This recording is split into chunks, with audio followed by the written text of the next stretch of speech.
All right, good morning, Christview. How is everyone? Yeah, that's good to hear. Yeah, that sounded good. Good job, people. All right, so anyways, hey, we are into the month of December. We are starting a new trait of success today. Everybody should have got a card. If you did not get a card, devotional cards, you can pick one of these up on the table. They will be there all month.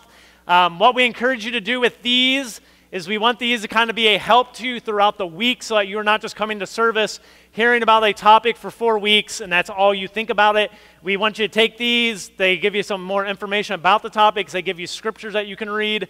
What my encouragement is that you would spend like at least a few minutes every day, read either one scripture or read them all through, whatever you prefer to do, but something to keep it in the forefront of your mind on a daily basis rather than just a week, once a week thing when you come here. Month of December, we're going to be discussing the topics of patience and perseverance. Two topics that are extremely valuable to us as Christians, especially in this culture we live in today, and probably some of the areas we are weakest in is patience. How many of you struggle with patience? All right, how many struggle with perseverance?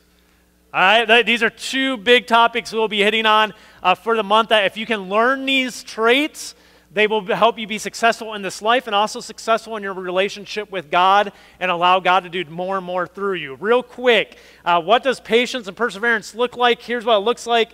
It's developing a long-term view of life and making the right choices today that will benefit you tomorrow. That is what patience and perseverance does. It helps you make the right choices today that will benefit you tomorrow, and having the patience and perseverance to make those choices when they're not always the easiest choices to make at the time, but they will be the most beneficial down the road. So that's what we're going to be studying, looking at, focusing on for the month of December.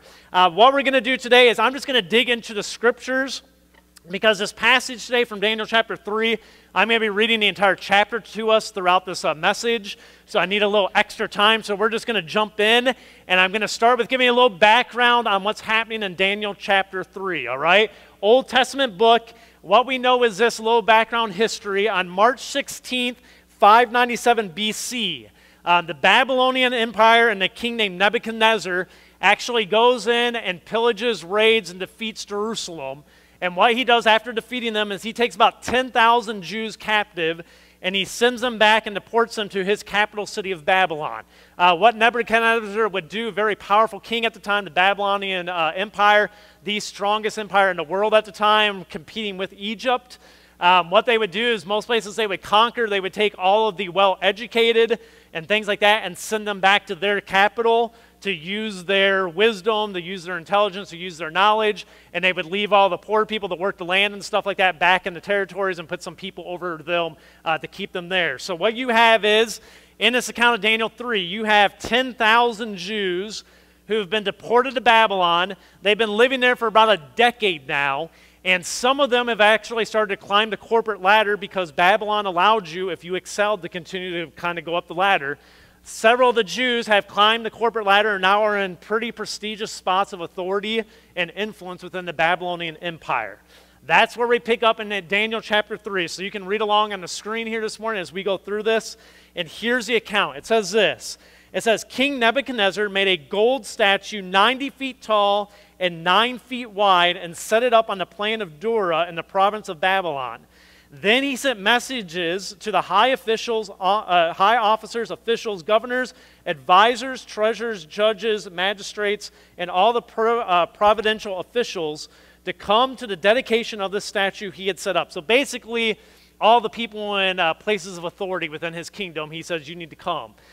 So these officials came and stood before the statue King Nebuchadnezzar had set up. Verses 4 through 6, it says this. Then a herald shouted out, people of all races and nations and language, listen to the king's command. When you hear the sound of the horn, the flute, the zither, the lyre, the harp, the pipes, and other musical instruments, bow to the ground to worship King Nebuchadnezzar's gold statue. Anyone who refuses to obey will be immediately thrown into a blazing furnace. Okay, so let me tell you what's happened. For a decade, the Jews, and it's not just the Jews, they do this all over their kingdom they conquer. There's all sorts of foreigners in Babylon. So what they do is they're basically allowed to live their lives, do their things, as long as they are good citizens within the empire. But all of a sudden, they have a cultural shift, okay? All of a sudden, Nebuchadnezzar gets in his mind, I'm going to build a statue, and I'm going to have everybody in my kingdom be unified and worship to this one statue. So he builds this huge statue, says whenever we play the music, everyone's going to bow down and worship this thing as their God. So you have a drastic cultural shift at this point, where for the Jews, this opposes their core beliefs. So they are now in a difficult situation. It creates a pretty big problem for them because they are to worship the one true God. And now this kingdom they've been deported to and exiled to is telling them, no, you're going to bow down to our God, and everybody's going to bow down when you hear the music. So they go from having a fairly peaceful life to now all of a sudden being in conflict with the culture and what the culture is telling them they have to do. It carries on in verse 7. It says this. So at the sound of the musical instruments, all the people, whatever their race or nation or language, bowed to the ground and worshiped the gold statue that King Nebuchadnezzar had set up. So the first thing we see is the first time he does this, they play the music, so they're testing this thing out, they play the music, and it says basically everyone bows down and starts worshiping. So everyone just kind of rolls with the times, everyone rolls with what the new cultural standard is, and these people have all vast number of different beliefs, and they just go, okay, we'll bow down and we'll worship this statue. So that's how the first time goes. And it says this in verses 8 through 12. It says, but some of the astrologers went to the king and informed on the Jews. They said to King Nebuchadnezzar, long live the king. You issued a decree requiring all the people to bow down and worship the gold statue when they heard the sound of the horn, the flute, the zither, the lyre, the harp, the pipes, and the other musical instruments. That decree also states that those who refuse to obey must be thrown into a blazing furnace. But there are some Jews, Shadrach, Meshach, and Abednego, whom you have put in charge of the province of Babylon. They pay no attention to you, your majesty. They refuse to serve your gods and do not worship the gold statue you have set up. Okay? So what we see here is we have three Jews, Shadrach, Meshach, and Abednego. They're probably not the only Jews who aren't bowing down, but because they're in such prominent positions, they're guys that are being pointed out, okay? So they oversee Babylon, the province of Babylon. They have pretty prestigious positions, so they are being handpicked out. And what you see here is they refuse to adjust their behaviors and their values to fit the current culture they're in, all right?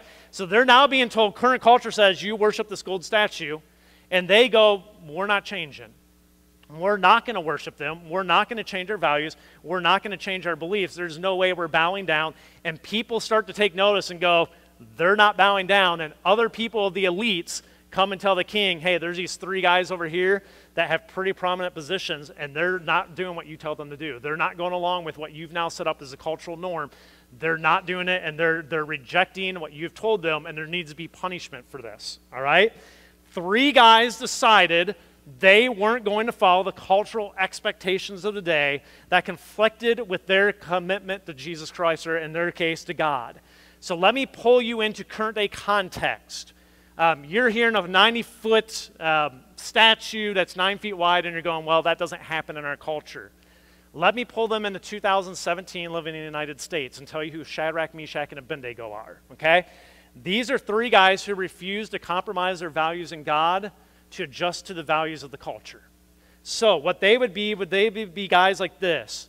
They weren't going to sleep with someone they weren't married to, even though the culture told them, hey, no big deal, go do it. They were going to go, that we won't, because our God doesn't want us to do that. That is not our value. That is not our commitment to God. We're not going to do that. They weren't going to gossip about people at work. Why? Because their commitment to God and their values say that's not what we do, and I'm not going to do that even though everybody else does, and that's the culture environment that you live in. We're still not going to do it. They weren't going to enjoy some vile entertainment because, hey, everybody does it, and hey, if it's pretty good entertainment, it doesn't matter if it's got this in it or that content in it. We're just going to go enjoy it because that's what the culture says is okay. They weren't going to participate in that. They weren't going to spend all their money on themselves. Even though the culture told them that's what you do, you earn money so you can better your life and enrich yourself, they were going to go, that's not what we're here for, that's not our values, that's not what we do, and we're not going to compromise our values and our standards before God just to play nice with the environment and the culture that we're living in. They were not going to keep their faith to themselves, even though the environment would tell them, you need to keep your mouth shut and just keep that between you and whoever you want to, or your church family. You just keep your mouth shut and you talk about God there. But when you're out in society, in our culture, you keep your mouth shut. And Shadrach, Meshach, and Abednego, I could go on a bunch of other topics, would go, no, we're not going to shut up. No, we're not going to participate in those behaviors. No, we're not going to live that way. Even though that's a cultural standard, it has shifted on us, and we're going to stay committed to Christ, even though our culture no longer does. Okay? If they were living today, that's who Shadrach, Meshach, and Abednego would be. They would be people we would look at, hopefully as Christians, and go, high-integrity people. High integrity. They're not going to compromise. They're not guys we have to worry about or having affairs on their wife. They're not guys we have to worry about or doing stuff behind the scenes over here that aren't honest and things like that. They're high integrity individuals, and people take notice of this and go, they're not playing along with the cultural, what was expected in culture at that time. It goes on, verses 13 through 15. It says, then Nebuchadnezzar flew into a rage, and he ordered that Shadrach, Meshach, and Abednego be brought before him. When they were brought in, Nebuchadnezzar said to them, is it true, Shadrach, Meshach, and Abednego, that you refuse to serve my gods or to worship the gold statue I have set up? I will give you one more chance to bow down and worship the statue I have made. But when you hear the sound of the musical instruments, but if you refuse, you will be thrown immediately into the blazing furnace. And then what God will be able to rescue you from my power? Okay? Now things get a little bit different on them. At first, they were just making a personal decision that I'm going to live my life differently than the culture around me. Now there's going to be a cost. Now it's just not you're going to choose to live differently. It's just if you're going to choose to live differently, guess what? There's going to be a cost with it. Now in this case of them, he's telling them you're going to die if you choose to continue to live with your values and your commitment to your God instead of mine. But there's going to be a cost. So again, things shift on them, where now they have to make a different decision. It's just not a personal decision between them and God. It's now a personal decision between them and God, and knowing that man's going to put a cost on whatever decision they make. All right? So they have to decide at this point, what are they going to do? And let me just run through 5 different options that I see culturally, going back into 2017, that we do when our culture shifts on us. Would we all agree our culture has shifted on us over the last 50 years? Okay? It's not, I don't want to say it's not a bad thing or good. It just is what it is. It's a culture, okay? The culture shifted away from godly values. That's just what happens. It's the world we live in. It's the environment we're in. We don't have control over that. It's just what we have to deal with, all right? And you can make personal decisions to choose to live how you want to live, but then there's a point where it can start to cost you something.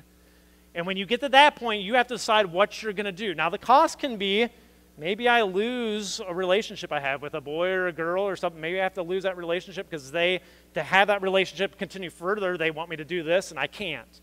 Maybe it's a job promotion that I can't compromise these values because if I take this job, they're going to ask me to do things I don't want to do, or they're going to ask me to neglect my family to pursue my career, and I'm not going to do that, or whatever it is. Maybe it's a job you lose. Maybe it's friendships you lose. Maybe it's becoming considered an outcast by the society who looks at you and goes, man, you're just a dud. You won't go to this with us, you won't go to that with us, and maybe it just leads to you being an outcast. That's some of the cost. Their cost is you die, a little bit more extreme, but the point is there's a cost. How you respond, let me give you some of the ways we do. One of the ways we respond is this. There's a conflict between I know what God wants for me and what the culture says is okay for me. And what we do is, you know what? I'll just do it, but I won't really mean it. I'll do it to get through the situation, but I won't really mean it. Shadrach and Meshach and Abednego could have went, dude, I know it's a stupid statue, it means nothing, but I'm going to go out there. It means nothing to us, and I'll bow down because it'll get us out of this situation. Could have very easily done that. Do we not do that at times? Right? It's just easier to go this route. I'll compromise my values. I don't really mean it. God will be cool with it. We're all good. Okay? Another way we handle it is this. I'll do it, but with the thought of knowing I can ask for forgiveness later. Okay? This is one we do real well, which is I know what the culture wants me to do. I shouldn't do, but I kind of want to do it. I know God's graceful and God is merciful and God will forgive me. So I go into it and go, I will indulge in this knowing I can ask God for forgiveness 2 days later and God will be like, you're forgiven. So it's cool. I'll just make that decision. I'll do what the culture wants me to do. It gets me out of that situation. It makes things go well, and God will forgive me so everything's good. You ever do that one? Yeah, okay. Here's another one. We do it, and then we just become comfortable with it. So then we become people who go, I'm committed to God, I'm committed to Christ, but I also live like the world, and I've got myself just comfortable with it where I don't even notice it anymore. So I do those things. I still am a follower of Christ. I still say I'm committed to his values and things. I don't really live that out in most areas of my life, but it's because I've gotten comfortable with it and I just don't think about it anymore. And so we become comfortably numb to it, and we just carry on in our life. The other thing we do is this. We indulge in it. We do what the culture asks us to do. And then we go and design our own God who will tell us he's okay with it. Okay? Now, this is a hard one. We don't like to admit it, but as a minister, okay, again, I'm not totally innocent of this either, but as a minister, I see this a lot where people want to create their own God to accept the decisions they're making and the behaviors they're doing in their life. And instead of sticking with what the scripture says is God's values and stuff, they make up a new God who says, no, my God, it's the God of the Bible, but it's not necessarily, he doesn't speak just like that because he really means this. And you start to create this own God in your own mind. That's not the God of the Bible, even though you claim he is, but he's your own God that allows you to do what you want to do and experience the culture the way you want to experience it. And not feel guilty anymore, and feel like God even approves of it, and God goes, that's good, that's good. Okay? That's what you could have done. I guarantee you back in this day here, there was probably a lot of Jews who chose one of those routes and went with it. But there was 3 guys, Shadrach, Meshach, and Abednego, who went, no, none of those are good for me. None of those options are good for me. And what they did was this. They stood by their convictions, and they went, hey, if it's going to cost me something, it's going to cost me something, but I'm committed to God, and I will not compromise my values. Okay? Then it goes on in verse 16 through 18. It says this, Shadrach, Meshach, and Abednego replied, O Nebuchadnezzar. This is one of my favorite scriptures, this little passage right here of the entire Bible. But they say this, O Nebuchadnezzar, we do not need to defend ourselves before you. If we are thrown into the blazing furnace, the God whom we serve is able to save us. He will rescue us from your power, your majesty. But even if he doesn't, we want to make it clear to you, your majesty, that we will never serve your gods or worship the gold statue you have set up. All right? Now picture the environment. Picture I am Nebuchadnezzar. To the people, I have ultimate power. There's no checks and balances. There's nothing that can stop me from making any decision I want. And I called you in and said, you Jews, here's the deal. Do what I tell you to do and bow to that thing, or you die. And somebody stands up. We'll go over here. I see Don. Don walks up in front of me, and James stands up next to him, and Kelly stands up next to him and goes, hey, Nebuchadnezzar, guess what, Scott? We're not going to. We're never going to bow to your gods, and our God will save us. He will take care of us. And even if he doesn't and we die, we want you to know, just so you don't even question this, we will never bow to your gods. We will never join your cultural revolution. We will never do this stuff because we are committed to God and he will take care of us. Is that not courage? Incredible moment. Now, let me give you some things that these guys proclaim. Number one, they proclaim this. They believe that God can save them. Okay? So first thing we see here is they claim if we're thrown into the blazing furnace, the God whom we serve is what? Able to save us. So they claim we know God can save us. He has the power to save us. Then they go further. Next thing they do is they claim that God will protect them, that God will take care of them, because next they say he will, so this is them now claiming, he will rescue us from your power, your majesty. So they're going, God can, and we're also confident God will save us here. But then they make this comment where they claim this, maybe God won't. Maybe God won't save us. Look at their next comment. But even if he what? Doesn't. Okay, now, where I struggle a little bit is how do you reconcile guys who say God can and God will and then go, well, what if he doesn't? Okay, because they seem completely confident God can, God will take care of us, but then go, but even if he doesn't, now how do you reconcile that? Here's how I reconcile and what I think was going on in their heads. They were leaving the door open that they can't see the big picture, and maybe there's selfish reasons why they think God's going to protect them and he's going to take care of them. Also could be he won't here because God's got something bigger going on. And we're humble enough to realize maybe he won't because we only see a tiny bit of the picture and he's seeing the big thing. And if that's God's situation, that's what God chooses, oh, Nebuchadnezzar, we want you to know, even in that circumstance, we're never bowing a knee. We're never worshiping your God. We're never doing what you're calling us to do because we will serve our God. What you see in these guys at this point is the perfect illustration of perseverance, which is in the face of hard things, in the face of you can make an easy decision or make a hard one. I'm going to make the hard one, and I'm going to persevere because I know God's on my side. And that's what Shadrach, Meshach, and Abednego do at this point. God can, God will, but maybe he won't. But it's not going to change what we do. We're going to persevere, all right? Then it goes on in verse 19. It says this, Nebuchadnezzar, he doesn't go, oh my goodness, you great guys.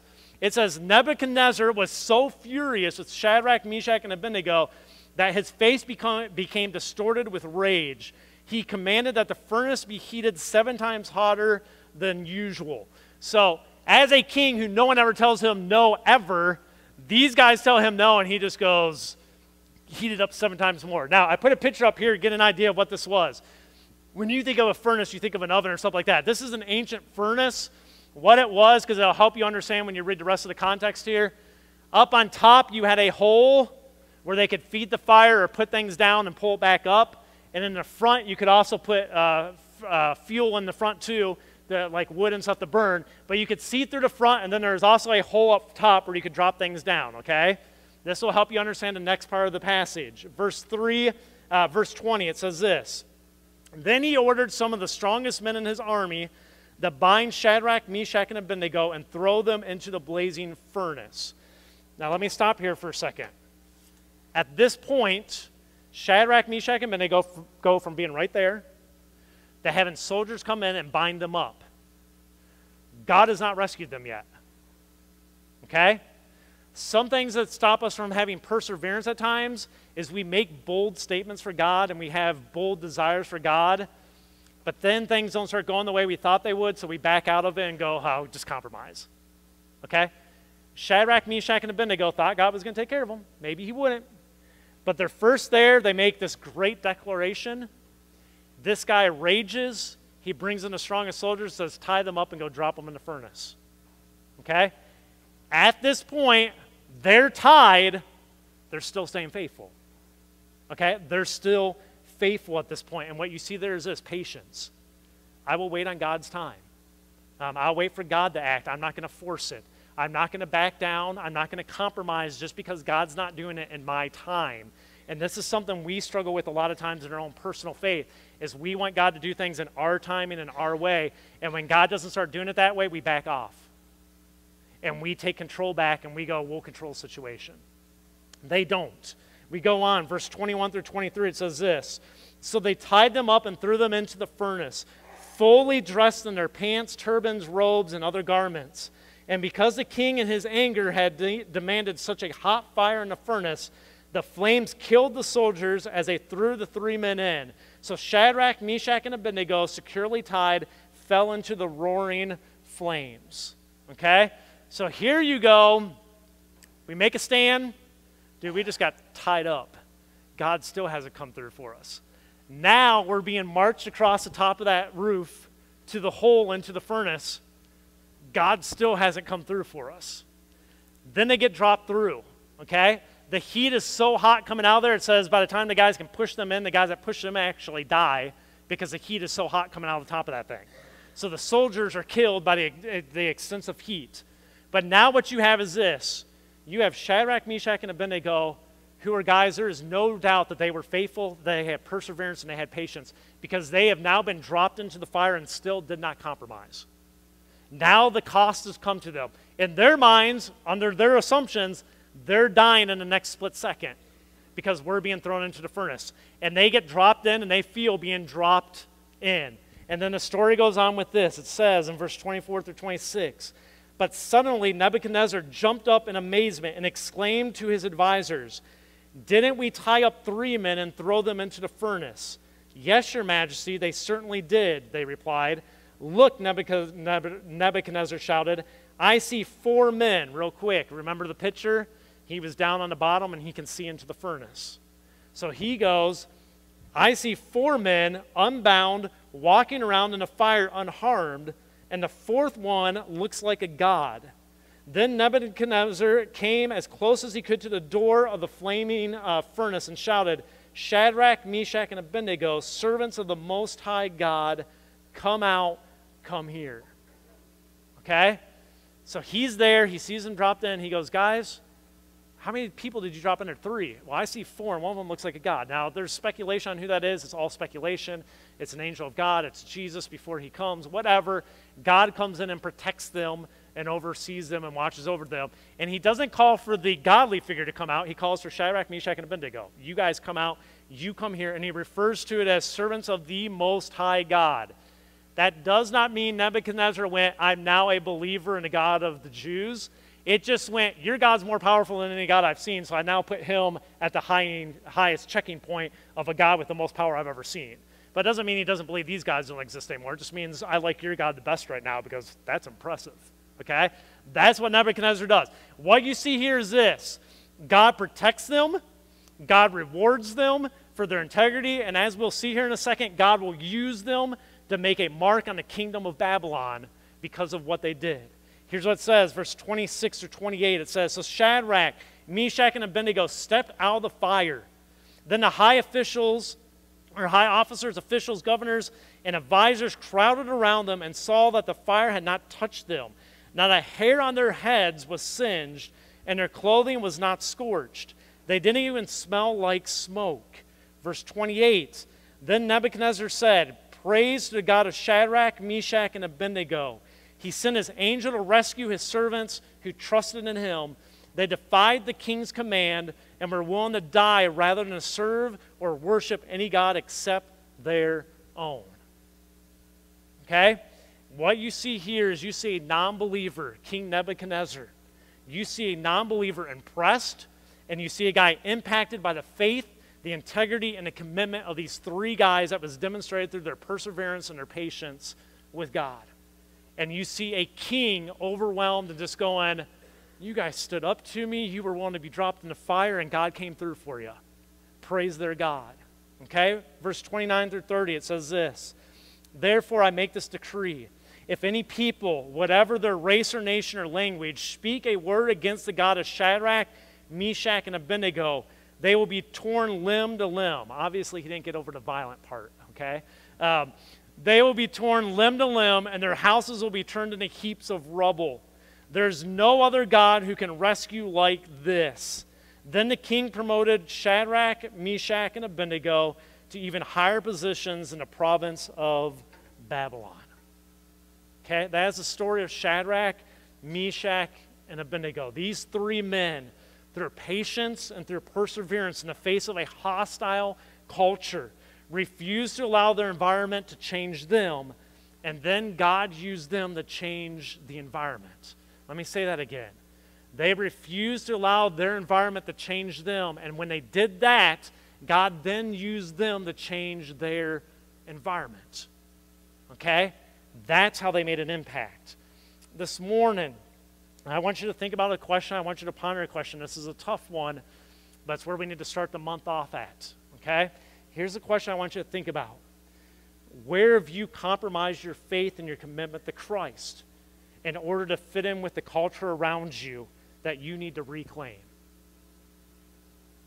Okay? Where have you compromised your walk with Christ in order to fit in with the culture around you that you need to take some time and reclaim in your life again? And go, "It's not enough that I compromise it here. I'm going to pull that back. I'm going to rein it in, and I'm going to live the way God wants me to live." Where have you compromised that you need to start reining back in and reclaim in your life so you may honor God and live the life He's called you to live? Because when you do and you live that life in the face of a hostile culture, what you can do is you can actually start to influence the culture around you instead of being influenced by it yourself. And God can start to do incredible work through us. Understand, patience and perseverance in your walk with Christ will always be rewarded. Always be rewarded. If you walk with patience and perseverance and be the person God has called you to live with the values and the morals and the lifestyle that God has called you to live in spite of the culture around you, God will always reward it. And then God will start to change the environment around you. Would you pray with me?